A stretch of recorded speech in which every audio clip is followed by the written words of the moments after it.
faisant la comparaison de l'évolution politique de la Grèce avec celle d'autres pays européens, on voit quand même qu'il y a eu beaucoup de choses qui se sont précipitées, il y a beaucoup de choses qui se sont croisées, et cette situation depuis 3 ans, la crise économique, après une période d'expansion, le grand boom économique, si vous voulez, où les Grecs ont vécu, maintenant c'est le retour.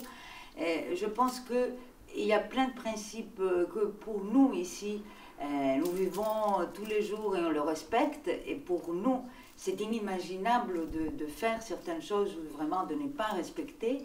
Je crois que parfois en Grèce, même les Grecs ou même les journalistes, ils considèrent comme si c'est quelque chose qui existe, qui arrive, pourquoi pas. Enfin, c'est un peu triste de voir que quand il y a des situations, quand des situations économiques qui touchent aussi bien la société, aussi bien l'idéologie et les principes d'un peuple, ça peut changer complètement son attitude face à certains principes démocratiques qui sont incontournables dans des sociétés, comme la liberté de la presse, la liberté d'expression, la liberté d'exprimer tes croyances religieuses et la liberté d'être vraiment un individu à part entière et de respecter tous les autres autour de toi, de telle sorte que les autres te respectent.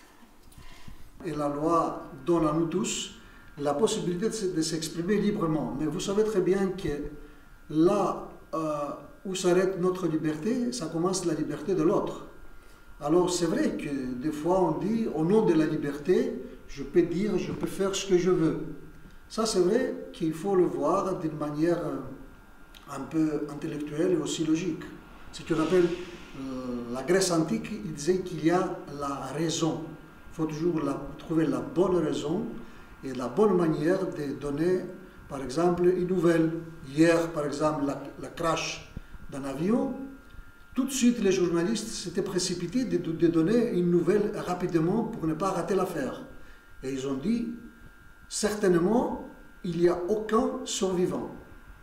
Mais certainement, avant de visiter un lieu, on ne peut pas être sûr de ce qui se passe.